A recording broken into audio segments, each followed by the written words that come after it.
You may have noticed the whole time I've been working on getting this Cummins into this Explorer chassis that the AC compressor wasn't installed. The reason the AC compressor wasn't installed is because it doesn't fit. It runs into the frame here. So the first thing that I want to do today is clearance the frame here so that the AC compressor will actually fit on the engine.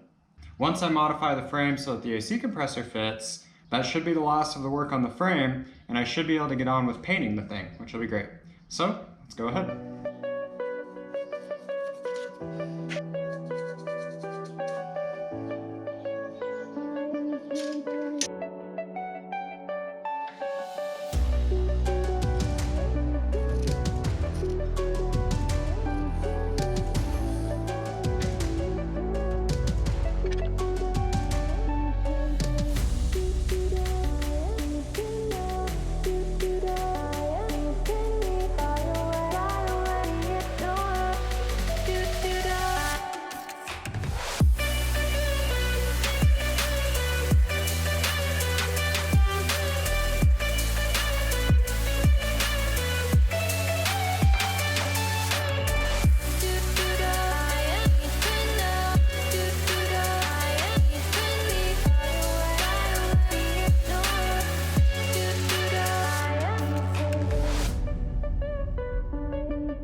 It's not pretty, but it should be functional.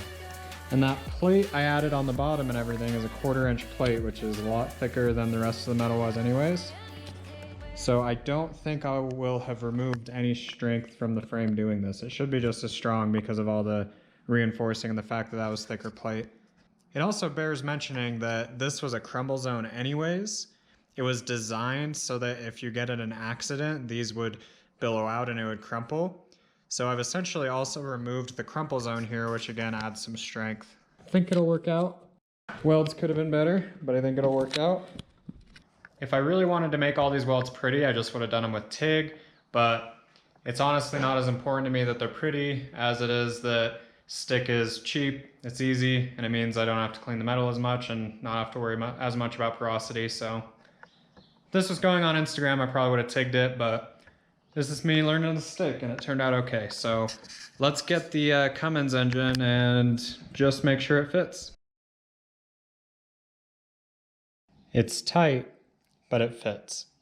The one thing that I'm going to change, and I was worried this might be the case, is right here where it moves out a little bit. I am gonna cut that down because that part's too close for comfort. The rest of it's fine though. The engine's angled a lot further forward right now than it normally would be because I don't have the transmission on it. So this is like an absolute worst case where it's sitting now, and it fits. So there we go. Now we have an AC compressor on this thing. Now that I'm done screwing around with the frame, let's paint it. Time to make it look pretty. I figured while I was at it, I would check the starter. That's my bad. The starter just barely hits over here on this side. So I will notch it just slightly on the frame here for the starter as well.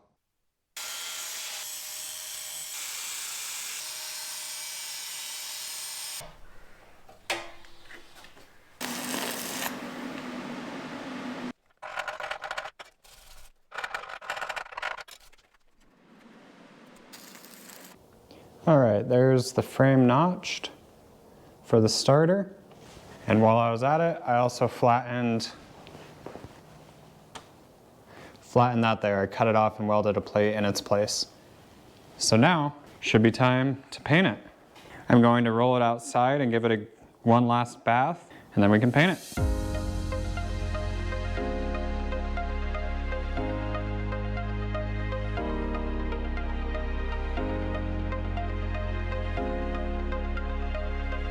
While that's outside drying, let's talk about painting.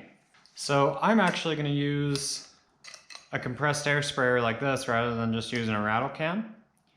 And I've never actually used one of these before. So watched a bunch of videos on YouTube. Here, that's a great place to learn things. And hopefully I have it figured out. So there's two controls on it. One of them controls the paint flow into the nozzle and the other one controls the air flow into the nozzle. And then this valve down here is a regulator.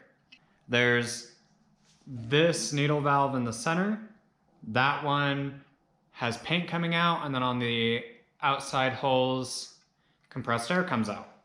So what I'm gonna start off with, thin this according to the paint manufacturer, and then I'm going to try doing it with all of the controls fully open, see what the spray pattern looks like, and if that doesn't work, I'll start making some adjustments to suit. Now, what I'm gonna spray is this Rust-Oleum farm implement in black. That's what I'm gonna use because it's what I have. I also think it'll be fine for doing the frame. A lot of people might want to use bed liner or something, but I'm kind of worried about trying to get bed liner to spray out of one of these guns when it's my first time using it. So I'm gonna try that paint. The other thing we need to talk about is compressed air. This is my compressed air setup, and it is not great. It says on it 4 CFM at 90 PSI, 1 horsepower motor. That's a very small compressor. Not really recommended for something like this. Also, I should really have a filter on it. It has a built-in regulator, but I should really have a filter on it. This is what I have for now. In the future, I'm going to be upgrading my compressed air, but I'm going to try and make this work. Worst case scenario, I'm just going to have to spray a little bit, wait for the tank to build back pressure, spray a little more, repeat. I do have an upgraded compressor hiding on that side of the garage, but it needs some work. And I'm currently living in a rental, so I can't do things like running 240 volt electricity and fastening lots of compressed air lines on the walls and everything. So this is what I have for now. I'm gonna try and make it work. Another note for setup on these is usually it's something like 15 to 30 PSI of air at the end of the hose here, and usually you'd have a regulator on the end of the hose, but mine's on the tank.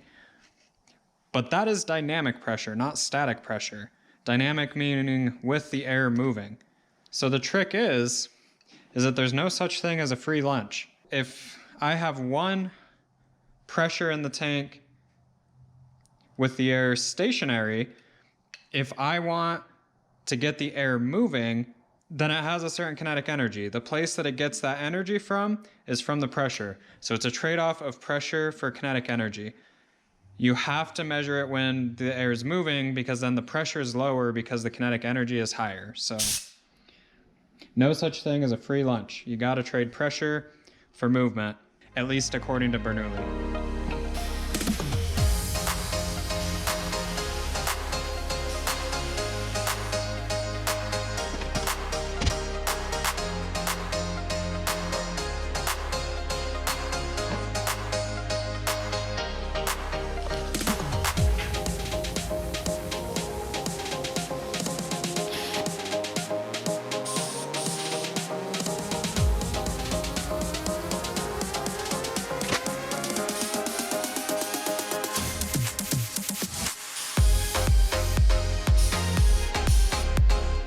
Allegedly, that's the shape it's supposed to have. That elongated ellipse shape. So, should be good.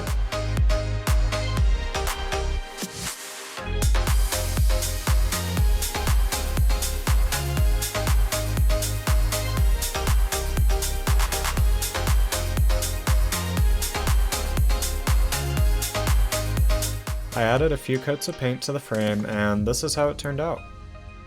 This spray gun did a much faster and better job than a rattle can, so I'll be sure to utilize it more in the future. I think the paint really helps show how much work has actually gone into this frame, and I'd consider this turd polished.